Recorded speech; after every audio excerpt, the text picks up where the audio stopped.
నమస్తే, welcome to okay TV. ప్రస్తుతం నా ముందు కోట్ల శ్రీనివాస్ గారు ఉన్నారు, మాట్లాడదాం. సో ఇప్పుడు మున్సిపల్ ఎన్నికలకు సంబంధించి దాదాపు పోలింగ్ అయితే కంప్లీట్ అయిపోయింది. సో రేపు దీనికి సంబంధించిన రిజల్ట్ రాబోతా ఉంది. సో అన్ని పార్టీలు కూడా వారి ప్రచార శైలిలో వాళ్ళు మేమే గెలుస్తున్నాం అనే కాడికి చెప్తా ఉన్నారు. కొన్ని సంస్థలు కూడా ఇప్పటి వరకు అనౌన్స్ చేసిన రిజల్ట్లు బట్టి వాళ్ళు ఏం చెప్తా ఉన్నారంటే అత్యధికంగా కాంగ్రెస్ పార్టీ ముందంజలు ఉండే ప్రయత్నంగా కనపడతా ఉందనేది చెప్తా ఉన్నారు. సో ఏదేమైనప్పటికీ కూడా దీని గురించి ఒక క్లారిటీ తీసుకుందాం. అలాగే ప్రధానంగా ఇటీవల జరుగుతున్న ఈ కార్పొరేషన్ డివైడింగ్ అనేది దాదాపు 3 కార్పొరేషన్లుగా డివైడ్ చేస్తా ఉన్నారు. జిహెచ్ఎంసి, అలాగే సైబరాబాద్, మల్కాజ్గిరి, ఈ 3 కార్పొరేషన్లకు సంబంధించి ఇప్పుడే ఆ జీవో కూడా విడుదలైన పరిస్థితి, ఎక్కడికక్కడ కమిషనర్లు కూడా ఏర్పాటు చేసిన పరిస్థితి కనపడతా ఉంది. సో దీని మీద కొంతమంది వ్యతిరేకిస్తా ఉన్నారు. దీంట్లో ప్రధానంగా హైదరాబాద్కు సంబంధించి, గ్రేటర్ హైదరాబాద్కు సంబంధించి అసదుద్దీన్ ఓవైసీకి అంటబెట్టడానికి ఇది క్రియేట్ చేస్తున్నారనే అంశాన్ని తెరల మీదకి తీసుకొస్తా ఉన్నారు బీజేపీ శ్రేణులు. సో దీని గురించి క్లారిటీ తీసుకుందాం. సో నమస్తే సార్. నమస్తే. సో ప్రధానంగా అంటే మీకేమనిపిస్తుంది, 3 ఏవైతే కార్పొరేషన్లు మీరు డివైడ్ చేస్తూ అంటున్నారు, సో టోటల్ గా వ్యతిరేకత అనేది మన జిహెచ్ఎంసీ మండలిలో కూడా వచ్చిన పరిస్థితి. అందరూ కార్పొరేటర్లు కూడా బీఆర్ఎస్ కావచ్చు, బీజేపీ కావచ్చు, దాన్ని వ్యతిరేకించారు. మరి ఇంకా కూడా ఎందుకు మీరు అదే దూరంలో మేము జీవోలు ఇస్తాం, దీన్ని మూడు డివైడ్ చేయాల్సిందని ఎందుకు మీరు అంత పంతానికి పోతున్నారు? ఎవరైతే విమర్శిస్తున్నారో వాళ్ళు రాజకీయ అవగాహన లేక కేవలము ప్రభుత్వాన్ని విమర్శించాలి అనే ఒక కక్షపూరితమైన రాజకీయ నాయకులు మాత్రమే విమర్శిస్తారు. గౌరవ ముఖ్యమంత్రి గారి మేధోమదన్లో పుట్టిన ఒక మానస పుత్రిక భారత్ ఫ్యూచర్ సిటీ నిర్మాణం. అందులో అభివృద్ధి అంటే పరిపాలన సౌలభ్యం కోసం ఈ యొక్క 3 కమిషనర్గా మనం తీర్చిదిద్దడం జరిగింది. ఇలా ఓవైసీ గారి కోసమో లేక ఇంకో నాయకుని కోసమో ఇంకో నాయకుని కోసం కాదు. ప్రజలు ఈరోజు 300 డివిజన్లు అయినాయి. 300 డివిజన్లకు 3 కార్పొరేషన్ ఏర్పాటు చేయాలి అంటే 3 మేయర్లు వస్తారు. అప్పుడు పరిపాలన ఏమవుతుందంటే దగ్గర నుంచి అంటే ప్రజల వద్దకు ప్రజల వద్దకే పరిపాలన. మీరు గతంలో చూసిరు, సెక్రటరియట్ దాని ముఖ్యమంత్రిని చూసిరు, ఫామ్ హౌస్లోకే పరిమితమైన ముఖ్యమంత్రిని చూసిరు. ఈ 2 సంవత్సరాల పైచిల్కి అవుతున్న మా ప్రభుత్వంలో గౌరవ ముఖ్యమంత్రి గారు కానీ మా మంత్రులు కానీ ఏ రోజైనా సెలవు పెట్టి ఇంట్లో పండుకున్నది చూపియండి, నేను ఛాలెంజ్ చేస్తాను దీనికి. ఎందుకంటే అభివృద్ధి లక్ష్యంగా ఈ రాష్ట్రాన్ని దేశంలోనే ఒక ఆదర్శమైన రాష్ట్రంగా తీర్చిదిద్దాలనే ఒక దృఢ సంకల్పంతో, అదే విధంగా ఆ రోజు వైఎస్ రాజశేఖర రెడ్డి గారు ముఖ్యమంత్రిగా ఉన్నప్పుడు మున్సిపల్ గా ఉన్న ఈ యొక్క 100 డివిజన్లు ఉన్న ఈ యొక్క హైదరాబాద్ ను 150 డివిజన్లు చేయడం జరిగింది. ఈ రోజు ఒక మహానగరంగా గౌరవ ముఖ్యమంత్రి గారు తీర్చిదిద్ది పరిపాలన సౌలభ్యం కోసం 3గా డివైడ్ చేయడం జరిగింది. ఇప్పుడు దీంట్లో ఏం తప్పు ఉంది ప్రతిపక్షాలకు? ఏమంటున్నా, దీన్ని ఎంత హడావడిగా 3గా డివైడ్ చేయాల్సిన పరిపాలన సౌలభ్యం కోసం. ఇప్పుడు ఒకటే ఉందనుకోండి, ఒక దగ్గరికి రావాలంటే 300 డివిజన్లు అంటే దాదాపు ఇప్పుడు ఆమన్గల్, కల్వకుర్తి అంటే అంత దూరం పరిధి, మహానగర పరిధి, regional ring road, outer ring road నుంచి రావాలంటే ఇబ్బంది అవుతుందని ఎక్కడికక్కడ పరిపాలన డివైడ్ చేసి డీసెంట్రలైజేషన్ అంటే ప్రభుత్వ పథకాలను వికేంద్రీకరణ చేయడం. ఎవరికి వాళ్ళే. ఇప్పుడు గతంలో ఎన్టీ రామారావు గారు మండల వ్యవస్థను తీసుకొచ్చారు. ఆ రోజు ఒక నియోజకవర్గానికి ఒక తాలూకాకే మాత్రమే పరిమితమండి. కానీ ఈ రోజు మండల వ్యవస్థ తెచ్చిన తర్వాత ప్రతి ఒక్క గ్రామస్తులు మండలానికి పోయి వారి ప్రయోజనాలు కానీ వాళ్ళ సర్టిఫికెట్ల కోసం కానీ వాళ్ళ భూ సమస్య కానీ తీర్చుకుంటారు. అదేవిధంగా ఈ రోజు గౌరవ ముఖ్యమంత్రి గారు తీసుకున్న నిర్ణయము ప్రజలు హర్షిస్తారు. ప్రజల దగ్గర ఎక్కడ వ్యతిరేకత లేదు.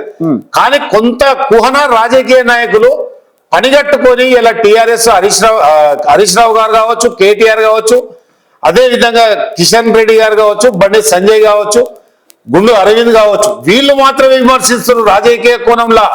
కానీ ప్రజలు మాత్రము ఇలా హర్షం వ్యక్తం చేస్తున్నది మనం ప్రత్యక్షంగా చూస్తా ఉన్నాము. మీరు డివైడ్ చేస్తున్నారు అనే అంశము ప్రజల్లో పెట్టిరు అసలు 100%. ఎక్కడ పెట్టారు? మీరు మండలిలో కదా, పబ్లిక్ డెమోలో పెట్టినాం కదా. పబ్లిక్ డొమైన్ ఏ జీవో ఈ రోజు తీసుకున్న నిర్ణయం కాదు. 3 జూన్ అనేది గత 2 సంవత్సరాల నుంచే ఎప్పుడైతే జిహెచ్ఎంసీ రద్దయితుందో ఎన్నికలు అదే కౌన్సిల్ రద్దయితుందో ఆ తర్వాత ఎంబడే 3 కార్పొరేషన్లు ఏర్పాటు చేసి కమిషనర్లు కూడా నేను ఛార్జ్ తీసుకొని పరిపాలన స్టార్ట్ చేసి ఇప్పుడు జిహెచ్ఎంసీ మండల్లో కూడా మీరు ఒక మ్యాప్ ఇచ్చారు, ప్రతి కార్పొరేటర్ కి ఒక మ్యాప్ ఇచ్చారు. ఆ కార్పొరేటర్లు కూడా మ్యాప్ కి సంబంధించి చాలా నెగటివ్స్ కూడా చెప్పడం జరిగింది. దాంట్లో ఈ ప్రాబ్లం ఉంది మాకు అని చెప్పడం జరిగింది. పెట్టిన తర్వాత ఈ రిజర్వేషన్లు అయిన తర్వాత ఏదైతే డివిజన్లు పునర్విభజన జరిగిన తర్వాత ప్రతి ఒక్క మున్సిపల్ ఆఫీస్ లా ఫిర్యాదుల కౌంటర్ ఓపెన్ చేసాం ఈ అంశం మీద. కానీ మాకు వచ్చిన ఫిర్యాదులే తక్కువ, ఎవరు ఫిర్యాదు అయ్యేలే. కేవలం రాజకీయ కోణంలో కొందరు నాయకులు ఏదైతే ప్రతిపక్షాలు ఆరోపణలు చేస్తున్నాయి తప్ప ప్రజల నుంచి కమిషనరేట్ల గురించి కానీ అదే విధంగా అట్లంటే మీరు అంతకుముందే మరి కమిషనరేట్ పోలీస్ కమిషనరేట్లు ఏర్పాటు చేసింది కదా, ఆ రోజు రాని అభ్యంతరం ఈ రోజు ఎందుకు వస్తుంది? ఇప్పుడు మున్సిపల్ శాఖ అంటేనే పరిపాలనా విభాగం. మీరు ఇచ్చిన మ్యాప్ ప్రకారమే ఎక్కువ శాతం ఎంఐఎం ఉన్న స్థానాల్లోనే డివైడింగ్ జరుగుతా ఉంది కార్పొరేషన్ అనేది మీరు ఇచ్చిన మ్యాప్ ప్రకారం చెప్తా ఉన్నారు. ఎంఐఎం మాకు ఏదైతే అంటే ఒక ఫ్రెండ్లీ పార్టీ, ఎంఐఎం కోసమే మొత్తం ఊడ్చిపెట్టరు అనేది తప్పు. ఎంఐఎం కోసమే మొత్తం ఇది కాదు కదా. ఇప్పుడు జూబ్లీ ఎలక్షన్ లో వాళ్ళ సహకారం తీసుకున్నాము. మొన్న మేము వాళ్ళ మీద పోటీ పెట్టినాము, మన మున్సిపల్ ఎన్నికల్లో కానీ ఆ ఎన్నికల్లో కానీ. అదే గ్రేటర్ హైదరాబాద్ లో కూడా ఖచ్చితంగా ఎంఐఎం మీద మేము పోటీ చేస్తాము. అంతేగాని ఎంఐఎం కు మేము ఏదో బానిసలం అన్నట్టుగా, ఎంఐఎం కు మేము ఏదో దోచిపెడుతున్నట్టుగా, ఎంఐఎం కు మేము ఏదో తాబేదారు లేక కేవలం ఈ భారతీయ జనతా పార్టీ మేము ఎన్ని సందర్భాలు చెప్పినాం, భారతీయ జనతా పార్టీ మతతత్వ పార్టీ, ఎంఐఎం కూడా మతతత్వ పార్టీ. కాకపోతే సందర్భోచితంగా ఏం చేస్తారంటే ఓసారి అలయన్స్ కలుపుకుంటాం. ఇప్పుడు లాస్ట్ టైం మేము అలయన్స్ లో లేము ఎన్నికలలో. వచ్చిన తర్వాత వాళ్ళు రేవంత్ రెడ్డి గారి గౌరవ ముఖ్యమంత్రి గారి పరిపాలన చూసి వారి యొక్క ఆ పథకాలను చూసి వాళ్ళు మాయమడి వస్తారు. మాయమడి వచ్చే పార్టీలో మేము తీసుకువెళ్తాం కదా. ఇలా సిపిఐ కూడా మాయమడి ఉన్నారు కదా. అట్లనే ఓవైసీ వాళ్ళు కూడా వస్తారు కాబట్టి తీసుకుపోతాం వెంబడి. దాంతో మాత్రాన మా ప్రభుత్వం మీద వాళ్ళు ఏదో పెత్తనం చేస్తున్నట్టుగా వాళ్ళ డైరెక్షన్ లో మేము నడుస్తున్నట్టుగా అనేది శుద్ధ అబద్ధం. ఈ యొక్క ప్రతిపక్షాలు ఇలాంటి పనికి మాలిన ఆలోచనలు మానుకోవాలని సూచన చేస్తున్నారు. డివైడ్ చేస్తా ఉన్నారు కదా, డివిజన్స్ ఏవైతే డివైడ్ చేస్తా ఉన్నారో ఏ ప్రకారం డివైడ్ చేస్తా ఉన్నారు, ఎంత ఓటర్ని క్రియేట్ చేస్తా ఉన్నారు ఒక డివిజన్ కి మీరు డివైడ్ చేసినప్పుడు? దానికో ప్రణాళిక తీసుకున్నారండి. 3 డివిజన్లు ఎక్కడెక్కడ ఎన్ని 3 కమిషనరేట్లు ఏ పరిధిలోకి వస్తాయని పబ్లిక్ డొమైన్ లో పెట్టా. అదే మ్యాప్ కూడా తీసుకొచ్చాను, మ్యాప్ కూడా మీకు పంపిస్తాను నేను. ఆ మ్యాప్ లో చూసుకోండి ఎన్ని డివిజన్లు హైదరాబాద్ జోన్లు వస్తున్నాయి, ఎన్ని డివిజన్లు మల్కాజ్గిరి జోన్లు వస్తున్నాయి, ఎన్ని డివిజన్లు సైబరాబాద్ డివిజన్లు వస్తున్నాయి అనేది మీకు మ్యాప్ పంపిస్తా. దాని ప్రకారంగా ఓటర్స్ ఎట్లా డివైడ్ చేస్తా ఉన్నారు ఓటర్స్ అనేది? ఇప్పుడు డివిజన్ కు ఇప్పుడు మొన్న మారిన ప్రకారంగా డివిజన్ కు ఒక డివిజన్ 20,000 ఓట్లు ఉన్నాయి, ఒక డివిజన్ కు 30,000 ఓట్లు ఉన్నాయి. ఏ డివిజన్లు అన్నా కానీ ఆయా నియోజకవర్గ పరిధిలోనే డివిజన్లు ఉంటాయి. కనుక రేపు కార్పొరేటర్ గెలవడానికి చాలా సునాయాసంగా ఉంటది. ప్రజలకు సేవ చేయడంలో ఇదొక భాగం, ఇదొక ప్రక్రియ. ఇప్పుడు ఇంతకు ముందు పవన్ గారు 60,000 40,000 డివిజన్ ఉంది. ఈ రోజు 20,000 నుంచి 30,000 వరకు డివిజన్ ఏర్పాటు చేస్తాం. అంటే పరిపాలన సౌలభ్యం ఎంత ఈజీగా ఉంటుంది. అప్పుడు ఒక కార్పొరేటర్ 20,000 మంది 25,000 మంది ప్రజలకు సేవ చేయడానికి చాలా సులభతరమైన నిర్ణయం ఇది. ముఖ్యమంత్రి గారిని అభినందించాలి కానీ కేవలం రాజకీయ కోణంలో ఆ పనికి మాలిన ప్రతిపక్ష నాయకులు కేటీఆర్ గారు కిషన్ రెడ్డి గారు మాట్లాడితే ఇప్పుడు ప్రజలు నమ్మరు. 30,000 నుంచి 40,000 ఓటర్స్ అనేది డివిజన్ కి 30 నుంచి 40,000 డివైడ్ చేస్తాం. 70,000 నుంచి 60,000 పై చిలుకుంటే 30,000 అట్లా డివైడ్ చేస్తాం అన్నారు.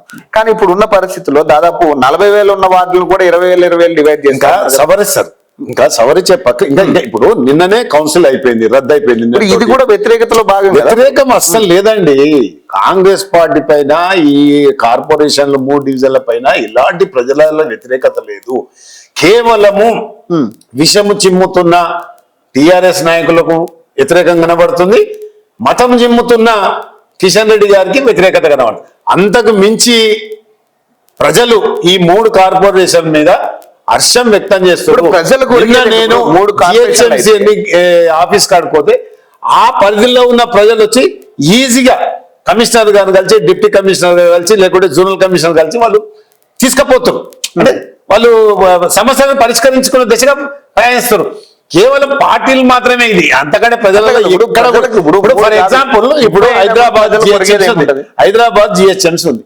మీరు అన్నట్టు ఎందుకు కలిపిరు అని అనుకోండి. ఒకవేళ అది తీసుకుపోయి సైబరాబాద్ లో కలిపితే మా తెలిసిన వారు మా మలక్పేటలో మా యాకత్పురంలో మా చార్మినార్లో పోయి సైబరాబాద్ పోవాలా?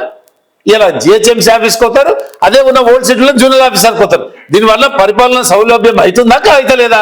ప్రజలను ఇబ్బంది పెట్టే పని కాదు కదా ఇది. ప్రజలకు పరిపాలన అధికారులు, మున్సిపల్ అధికారులు కానీ, పోలీస్ అధికారులు కానీ, రెవెన్యూ అధికారులు కానీ, కరెంట్ అధికారులు కానీ అందరూ అందుబాటులో ఉండే విధంగానే ఈ చర్యలు తీసుకుంటున్నారు తప్ప వేరే ఎక్కడ కూడా ఇది లేనే లేదు. 3 కాదు 30 పెట్టినా కూడా ప్రజలకు ఒరిగేది ఏముంది? ఇప్పుడు ఎందుకు కార్పొరేటర్ బాధ్యత కదా. ఒకటండి, మీరు ఎక్కడనో అల్వాళ్ళు ఉంటారు, మీరు మా మలక్పేటకు వచ్చి కులం సర్టిఫికేట్ తీసుకోవాలో లేకపోతే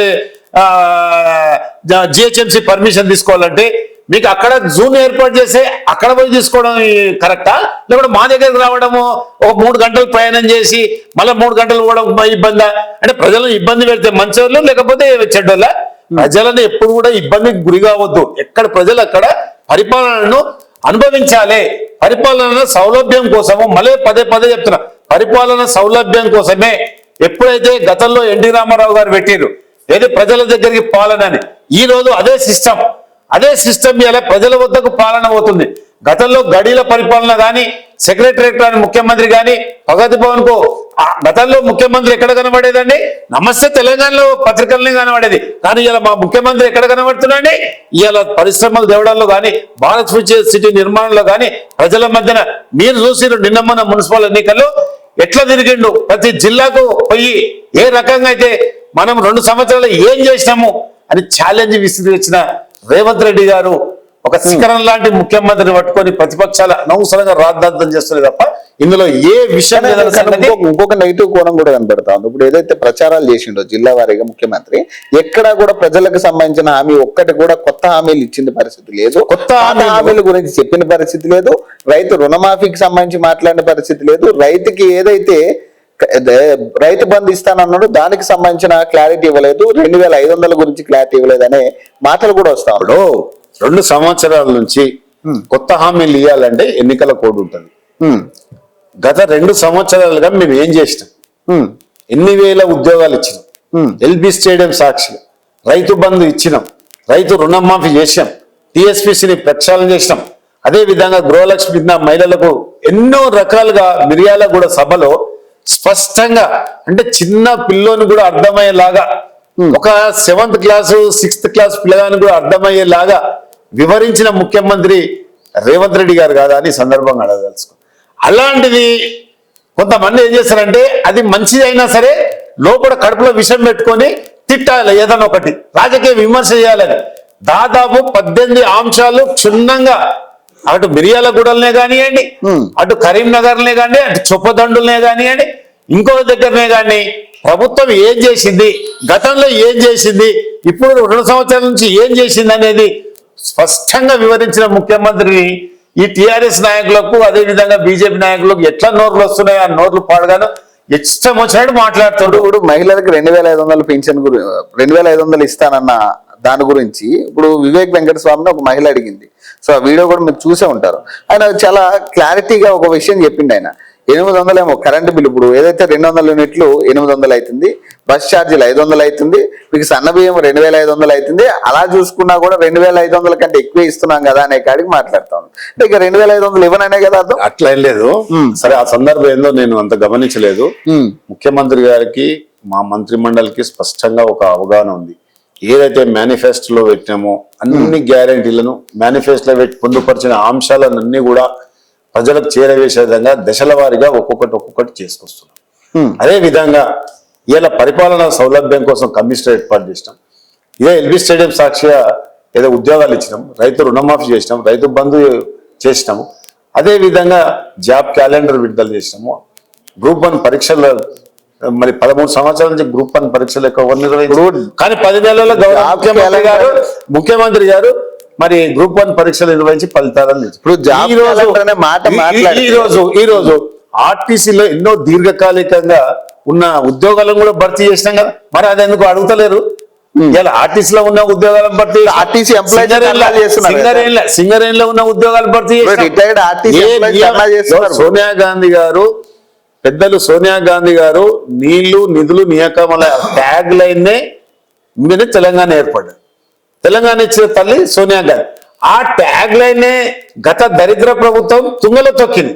కానీ 2 సంవత్సరాల నుంచి నీళ్లు నిధులు నియామకాలనే ట్యాగ్ లైన్ ని లైవ్ లో పెట్టిన ముఖ్యమంత్రి అంటే గౌరవ ముఖ్యమంత్రి రేవంత్ రెడ్డి గారు. ఇప్పుడు రిటైర్డ్ ఎంప్లాయీస్ కి సంబంధించిన బకాయిల మీద ఇప్పటికీ కనీసం ఈ ప్రభుత్వం స్పందించట్లేదు. వాళ్ళు రోడ్లు ఎక్కిరు, అరెస్టులు చేస్తా ఉన్నారు. మరి వాటి సంగతి ఏంటి? మీరు ఆర్టీసీ ఎంప్లాయీస్ గురించి మాట్లాడారు. ఆర్టీసీ ఎంప్లాయీసే దాదాపు నెలల తరబడి ఇప్పటికి కూడా కొట్లాడుతా ఉన్నారు. బీఆర్ఎస్ టైంలో ఆర్టీసీ కుటుంబాలు ఎలా రోడ్డు మీదకి వచ్చాయి? ఏ రకంగా రోడ్డు మీద అంటే వాళ్ళు ఎస్మా ప్రయోగించి ట్రాక్టర్లు నడిపే వారిని తీసుకొచ్చి ఆర్టీసీ బస్సులు నడిపించి ఎన్ని టక్కర్లు అయినాయి, ఎన్ని ప్రమాదాలకు గురి చేసి వాళ్ళు ఆర్టీసీల గురించి మాట్లాడడం అంటే ఏదో దయ్యాలు వేదాలు వల్లించినట్టుగా ఉంది. అందుకని టిఆర్ఎస్ ఆర్టీసీ గురించి మాట్లాడడం తక్కువ చేస్తే చాలా మంచిదని నేను వాళ్ళకి వినవించుకున్నాను. ఇప్పుడు కూడా జరుగుతున్నాయి కదా, ఎక్కడ జరుగుతున్నాయి? యాక్సిడెంట్లు జరగట్లేదా? ఎక్కడ కూడా లేదు. ఆర్టీసీ మా మంత్రి పొన్నం ప్రభాకర్ గారు ప్రతిరోజు ఆర్టీసీ శాఖ మీద నిత్యం పర్యవేక్షణ చేస్తూ అధికారులతో మాట్లాడుతూ ఏదైతే సేఫ్టీ మెజర్మెంట్ తీసుకోవాలని, బస్సులను కండిషన్ గా ఉంచాలని, అవసరమైతే కొత్త బస్సులను కొని ప్రజలకు రవాణా సౌకర్యం కల్పించాలని వారు పడుతున్న కృషి ఇలా కార్మికులందరూ కూడా, ఆర్టీసీ కార్మికులందరూ కూడా వాళ్ళ కుటుంబాలతో సహా సంతోషంగా. ఇప్పుడు మీరు ఏది చెప్పినా కూడా గత ప్రభుత్వం చేసింది కాదు, మేము చేస్తే తప్పేందనే అదే కదా. ఏమంటున్నా, ఆర్టీసీ కార్మికుల జీవితాలతో చెలగాటమాడి డిపోల దగ్గర చనిపోయిన కుటుంబాలు, డిపోల దగ్గరనే వంట వార్పు చేసిన గత ప్రభుత్వంలోనే ఆర్టీసీ కార్మికుల హీనంగా చూసిన ఈ నాయకులు ఈ రోజు మమ్మల్ని ప్రశ్నించడం చాలా దుర్మార్గమైన చర్య అంటున్నాడు సార్. రిటైర్ ఎంప్లాయీస్ దాదాపు 60 మంది ఇస్తారు కదా, 61 మంది చనిపోయారు సార్. ఇప్పుడు 61 మంది చనిపోతే కనీసం గవర్నర్ పట్టించుకోలే. గవర్నర్ కి 4 సార్లు వినతి పత్రం ఇస్తే వాళ్ళు పట్టించుకోలే. కనీసం మీ మినిస్టర్లు పట్టించుకోలేదు. శాతము మా పొన్నం ప్రభాకర్ గారు కానీ, మా పిసిసి ప్రెసిడెంట్ గాని, మా ముఖ్యమంత్రి హోదాలు ఉన్నప్పుడు కూడా అన్ని శాఖల మీద పట్టున్న నాయకుడు కాబట్టి అన్ని శాఖలను ప్రక్షాళన చేసుకుంటూ ఈ రాష్ట్రంలో చిన్న గ్రామంలో, మారుమూల గ్రామంలో ఏం జరిగినా కానీ ఇలా ముఖ్యమంత్రి గారు స్పందిస్తా ఉన్నారు. దావోస్ లో ఉన్నప్పుడు కూడా ఇక్కడ సంఘటన జరిగితే స్పందించిన సంగతి మనం చూస్తా ఉన్నాం. కానీ ఈ ప్రతిపక్షాల మాటలు పట్టుకొని మీరు జర్నలిస్టులు ఇంత అడగడం కూడా కరెక్ట్ వాస్తవం కాదు సార్. ఇప్పుడు 61 మంది చనిపోవడం వాస్తవం కదా. బస్ యాక్సిడెంట్ జరిగినప్పుడు ఏ గాడి పండ్లు దోమనికి పోయారు వీళ్ళు? నేను ఏమడుగుతున్నా, 4 సార్లు వినతి పత్రం ఇవ్వడం వాస్తవం కాదా గవర్నర్ కి? అసెంబ్లీ జరుగుతున్న సమయంలో ప్రజాస్వామ్య బద్దంగా ప్రతిపక్షాలకు హక్కు ఉంటది. గవర్నర్ గారు కలిసి విన్నవించాలి. గతంలో టిఆర్ఎస్ ప్రభుత్వం ఉన్నప్పుడు కూడా మేము కూడా ఎన్నోసార్లు గవర్నర్ గారికి, అప్పుడు ఉన్న పిసిసి అధ్యక్షులు ఎవరైతే ఉన్నారో మా రేవంత్ రెడ్డి గారి ఆధ్వర్య నాయకత్వంలో ఎన్నోసార్లు పోయి ఇచ్చొచ్చినాము. ఇప్పుడు కూడా మా పిసిసి అధ్యక్షుడి నాయకత్వంలో ఒకవేళ వీళ్ళు ప్రజాస్వామ్యాన్ని కూని చేసే విధంగా ఎవరైతే టిఆర్ఎస్ వాళ్ళు, బీజేపీ వాళ్ళు మాట్లాడితే, కేంద్ర ప్రభుత్వం మీద మాట్లాడితే ఖచ్చితంగా ఆయన నాయకుడు బండి సంజయ్ ఏమంటున్నాడు, మీరు గనక బకాయిలు క్లియర్ చేయకపోతే నేను నిరాహార దీక్ష చేస్తాను. చేయమను. బండి సంజయ్ గారిని సూటిగా ఒకటే ప్రశ్న అడుగుతుంది. బండి సంజయ్ గారు, మీరు బీసీ, మీరు కేంద్రంలోని మంత్రులు, మీరు కేంద్రం ప్రభుత్వం నుంచి ₹1 తీసుకొచ్చినా, ఇది తెచ్చిన తెలంగాణకు ఈ విధంగా మేము కష్టపడి నరేంద్ర మోడీ గారి నుంచి తీసుకొచ్చిన లేదు, 42% రాష్ట్ర ప్రభుత్వం శాసనసభలో పెట్టి రిజర్వేషన్ అప్లై చేస్తే జీవో తీసుకొచ్చి దాని తర్వాత ఆర్డినెన్స్ తీసుకొస్తే కేంద్ర ప్రభుత్వం నుంచి నేను కొట్లాడి తెచ్చిన చూపించమండి బండి సంజయ్ గారిని, కిషన్ రెడ్డి గారిని. ఇంతవరకు ఒక ఉద్యోగం కానీ, తెలంగాణకు ప్రాజెక్టుల మీద రావాల్సిన ఒక డబ్బు కానీ, కృష్ణా జలాల వాటా మీద కానీ ఏ నాడు మాట్లాడండి బండి సంజయ్ ఇలా మాకు చెప్పి ధర్నా చేస్తారా? నీకు నిజంగా ధర్నా చేసే దమ్ముంటే పోయి ఢిల్లీలో ప్రధానమంత్రి ఇంటికాడ పోయి 42% రిజర్వేషన్ మీద నా బలహీన వర్గాలు ఇలా ఆగమైపోతున్నారు, గౌరవ ముఖ్యమంత్రి రేవంత్ రెడ్డి గారు తీసుకొచ్చిన ప్రతిపాదనకు మద్దతు తెలపండి. అదే విధంగా పార్లమెంట్ లో పెట్టి, పార్లమెంట్ లో 9 షెడ్యూల్ పెట్టి రాజ్యాంగ సవరణ చేస్తే నిజంగా బండి సంజయ్ గారిని నేనే పోయి సన్మానిస్తా. నువ్వు చేయవలసిన పని చేయకుండా ఈ చిన్నదానికి ధర్నా చేస్తానే నీ కేంద్ర మంత్రిగా ఉంటేందుకు, నువ్వు ఊడితేందుకు అంటున్నా నేను. దీని గురించి కాదు నువ్వు చేయవలసింది. రాష్ట్ర ప్రభుత్వానికి సహకరించవలసిన కేంద్ర ప్రభుత్వము ఏదైతే బీజేపీ ముఖ్యమంత్రుల దగ్గర తల్లి ప్రేమ చూపిస్తుంది, బీజేపీ ప్రభుత్వం లేని దగ్గర కన్నతల్లి ప్రేమ ఎందుకు చూపిస్తుంది? మొన్న పెట్టిన బడ్జెట్ లో తెలంగాణకు రావాల్సిన వాటా గురించి ఎందుకు అడుగుతలేవు? తెలంగాణ ప్రజలను మోసం చేస్తున్నావు. నిద్రపోతున్న కేంద్ర ప్రభుత్వాన్ని మా ద్వారా కదా తెలంగాణ హోటల్నే కదా నువ్వు కేంద్ర మంత్రి అయింది, మరి నువ్వు ఎందుకు పోయి ప్రధానమంత్రి దగ్గరకు? వీళ్ళు ప్రధానమంత్రి దగ్గరకు పోతేనే వీళ్ళకి లావు నడుస్తుంది. ఇక మమ్మల్ని ప్రశ్నించే అధికారం వీళ్ళకి లేదు, దానికి సమాధానం చెప్పాల్సిన అవసరం లేదు. ఇప్పుడు ఈ మున్సిపల్ ఎన్నికలు ఏంటి సార్, మొత్తం గందరగోళంగానే కనపడింది కదా నిన్న మొత్తం పోలింగ్ అంతా. అసలు గందరగోళం కాదు, ప్రతిపక్షాలు క్రియేట్ చేసినాయా కాంగ్రెస్ కార్యకర్తలు? రాష్ట్ర చరిత్రలో మున్సిపల్ ఎన్నికలు చాలా ప్రశాంతంగా విధంగా లా అండ్ ఆర్డర్ కంట్రోల్ చేసి శబాష్ అనిపించుకున్నారు మా పోలీసులు. మున్సిపల్ ఎన్నికలు అయిపోయినాయి, ప్రశాంతంగా జరిగి ఒకటి రెండు చెదురుమదురు సంఘటనలు జరుగుతుంది, ఇంత పెద్ద దాంట్లో జరుగుతుంది. కానీ రేపు ఫలితాలను చూడబోతున్నాం. దాదాపు అన్ని మున్సిపాలిటీలో కాంగ్రెస్ పార్టీ జెండా ఎగరవేస్తున్నాం. అదే కార్పొరేషన్ 7 కార్పొరేషన్లు కూడా కాంగ్రెస్ పార్టీ జెండా ఎగరేస్తుంది. దీనికి నిదర్శనం ఒక రెఫరెండం అంటున్నాం. దీనికి నిదర్శనం గౌరవ ముఖ్యమంత్రి గారు తీసుకుంటున్న శ్రద్ధ, గౌరవ ముఖ్యమంత్రి గారు తీసుకొస్తున్న పెట్టుబడులు, గౌరవ ముఖ్యమంత్రి గారు తీసుకుంటున్న నిర్ణయాలు, గౌరవ ముఖ్యమంత్రి గారు ఇంటికాడ కానీ సెక్రటరియట్లో కానీ ప్రజల మధ్య ఉన్నారు. గతంలో ఏ ముఖ్యమంత్రి అయినా ఉన్నాడా? నిజంగా గతంలో బీఆర్ఎస్ ముఖ్యమంత్రి ఉంటే నమస్తే తెలంగాణలో ఫోటో చూసినాం. కానీ రేవంత్ రెడ్డి గారు కాలుకు బల్బం కట్టుకొని ఇలా ప్రతి గ్రామం తిరుగుకుంటూ ప్రతి జిల్లాకు తిరుగుకుంటూ ఎంపీ ధరంపూర్ అరవింద్ ఇద్దరు ముస్లిం మహిళలను పట్టుకుని సో వాళ్ళతో దొంగ ఓట్లు వేయించడానికి చూస్తున్నారని చెప్పి పోలీసులకు అప్పచెప్పారు. వాళ్ళు ఏం చెప్తారంటే మీరు దొంగ ఓట్లు వేయించిరా? వాళ్ళు మేము దొంగ ఓట్లు వేయవలసిన అవసరం మాకేంది పవన్ గారు? ఇలా ప్రజలు సొంతంగా వాళ్ళ గుండెలో పెట్టుకున్నారు మా కాంగ్రెస్ పార్టీని, మా హస్తం గుర్తును. వాళ్ళకు ఇంటి నుంచి వెళ్ళేటప్పుడే రేవంత్ రెడ్డి గారు గౌరవ ముఖ్యమంత్రి గారు వాళ్ళ మదిలో ఉంటాడు. సంక్షేమ పథకాలు వాళ్ళు బస్సులో వెళ్ళి బూత్ కాడుకోయే లోపల వాళ్ళు కరెక్ట్, అరే ఇది మా తమ్ముడు, మా కాంగ్రెస్ పార్టీ ప్రభుత్వం, మా బస్సులో పోయి ఓటు వేసేసిన సందర్భాలు మనం చూసినాం కదా. అంతే, వీళ్ళు కొంత క్రియేషన్ చేస్తారు, కొంత మాకు పడని సోషల్ మీడియా ఏం చేస్తారంటే కొన్ని 2-3 ఛానల్ బీఆర్ఎస్ ఛానల్స్ ఉన్నాయి కదా, వాళ్ళు ఏదంటే ఏదో అయిపోయినట్టు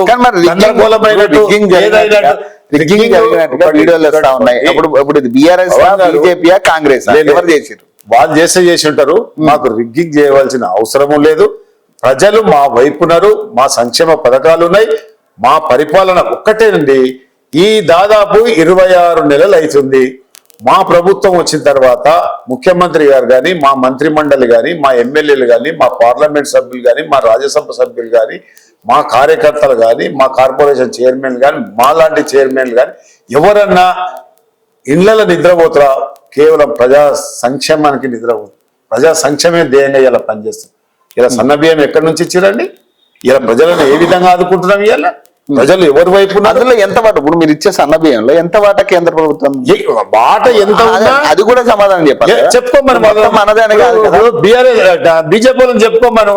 శాతనది కాదు వాళ్ళకి వాళ్ళు బీజేపీ అనేది కేవలము ఓవైసీని చూపించి, అక్బరుద్దీన్ ఓవైసీ చూపించి, బాబ్రీ మసీద్ చూపించి, అయోధ్య రామాలయం చూపించే రాజకీయమే కానీ ప్రజల సంక్షేమం పట్ల నేను మీ ఛానల్ ద్వారా కిషన్ రెడ్డి గారిని, బండి సంజయ్ గారిని అడుగుతున్నా. ఈ 26 నెలల్లో కేంద్ర ప్రభుత్వం నుంచి ఒక్క జీవో తీసుకొచ్చిన సంగతి చూపిస్తే నేను మా గాంధీ భవన్ మెట్ల మీద ముక్కు నేలకు రాసుకొని ఇంటికి పోతాను.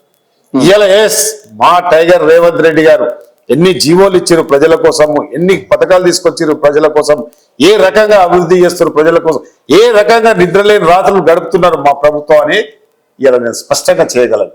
ఇలా ఆర్ట్స్ కాలేజ్కి వస్తారా వాళ్ళు బీజేపీ నాయకులు, కోటి చౌరస్తాకు వస్తారా? వాళ్ళ ఆఫీస్కే వస్తా నేను ఛాలెంజ్కి సిద్ధంగా అని చెప్పాను.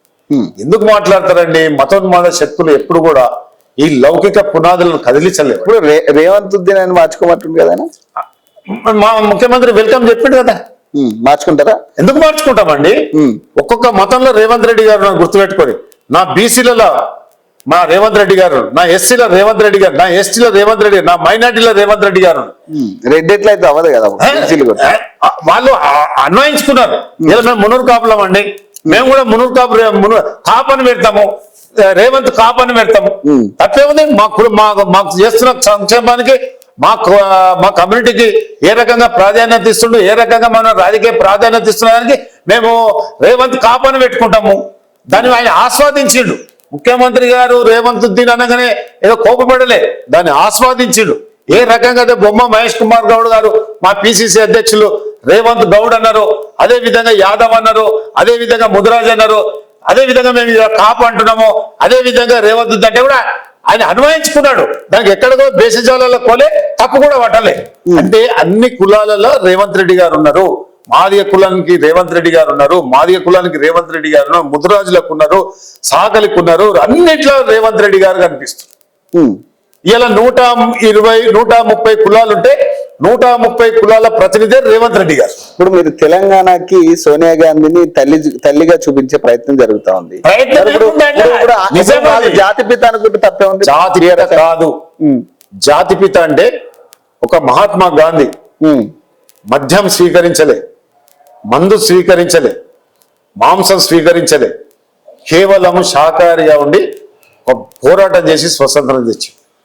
దీంట్లోకి జాతి పిత అంటే ఈ ట్యాగ్ లైన్ కు ఎవరు అర్హులు అనేది ప్రజలు నిర్ణయించారు. జాతి పిత సోనియా గాంధీ గారే లేకపోతే 1000 మంది కేసీఆర్ గారు ఉద్యమం చేసినా పార్లమెంట్ లో రాకపోతుంది. ఆ రోజు ఒక రాష్ట్రంలో నష్టం జరుగుతుందని, కేంద్రంలో ప్రభుత్వానికి ఇబ్బంది అవుతుందని, ఒక రాష్ట్రంలో కాంగ్రెస్ పార్టీ అధికారంలోకి వస్తుందో రాదో అని తెలిసి నాకు కూడా ఒక మాట ఇచ్చి కరీంనగర్ లో మాట నిలబెట్టుకున్న తల్లి శ్రీమతి సోనియా గాంధీ కాదా అని చెప్తాను. సోనియా గాంధీ శిఖరం లాంటి నాయకురాలు, కేసీఆర్ గారు సమానం అనేది ఆకాశానికి భూమికి ఉన్నంత. ఇప్పుడు వాళ్ళు అదే అడుగుతున్నారు కదా, మేము జాతిపిత ఎట్లయితాడు పవన్ గారు? జాతిపితకు ఉండవలసిన లక్షణాలు ఏంది? ఆయన మహాత్మా గాంధీ గారు ఇలా ప్రజలలో ఉన్నారు, పల్లెలు తినుకుంటే ప్రజలలో ఉన్నారు, ఉద్యమానికి నాయకత్వం వహించారు. అది దండి ఉద్యమం కావచ్చు, ఉప్పు సత్యాగ్రహం కావచ్చు, చాలా సార్లు జైలుకు పోయిండు. జైలుకు పోయిన సంగతి రౌండ్ టేబుల్ సమావేశాలు పెట్టి జైలుకు పోయిన ఆయన ఎక్కడ పొద్దున్నేస్తే మాంసము మద్యం అన్ని రకాల చెప్పొద్దు, నాకంటే వయసులో పెద్దోడు కాబట్టి నేను ఆ సాహసం చేయలేకపోతున్నా. అన్ని రకాల వ్యసనాలు ఉన్న వాళ్ళు ఎప్పుడు కూడా జాతిపిత కాదు. ఎందుకంటే కేసీఆర్ గారి వయసుకు నేను కూడా గౌరవిస్తాను. కానీ ఈ జాతిపిత అనేది అతనికి ఆస్వాదించద్దు. మహాత్మా గాంధీ, సోనియా గాంధీ ఇలా త్యాగాల కుటుంబం, గాంధీ కుటుంబం. సోనియా గాంధీ గారు, రాహుల్ గాంధీ గారు పదవి వస్తే త్యాగం చేశారు. ఇందిరాగాంధీ, రాజీవ్ గాంధీ ఈ దేశానికి బలి అయిపోయారు. వాళ్ళ ఇంటి కోసం, వాళ్ళ అవసరాల కోసం, వాళ్ళ చుట్టాల కోసం, కొడుకు కోసం, ఇది వాళ్ళు అట్లా బలి కాలే, ఈ దేశం కోసం బలి అయ్యారు. వాళ్ళు జాతిపితలు అవుతారు కానీ వీళ్ళెక్కడ జాతిపితలండి. మరి జిహెచ్ఎంసీకి సిద్ధం అవుతున్నారా? మరి 100%. ఇప్పుడు పరిషత్ ఎన్నికలు, జెడ్పీటీసీ, ఎంపీటీసీ ఎన్నికలు ఉన్నాయి. ఆ తర్వాత గ్రేటర్ ఎన్నికలు. పార్టీ సంసిద్ధంగా ఉంది. ఎప్పుడు ఎన్నికలు వస్తే ఏ ఎన్నిక ఏదైనా కాంగ్రెస్ పార్టీ జెండా ఈ రాష్ట్రంలో ఎగరబోతుంది రేవంత్ రెడ్డి గారి నాయకత్వంలో. అదే విధంగా మా పిసిసి అధ్యక్షులు బొమ్మ మహేష్ కుమార్ గౌడ్ గారి నాయకత్వంలో పార్టీ, ప్రభుత్వంలోని రేవంత్ రెడ్డి గారు. రైట్. సో ఇది కోట్ల శ్రీనివాస్ గారితో చిట్చాట్. మరిన్ని అప్డేట్స్ కోసం చూస్తూనే ఉండండి. ఓకే.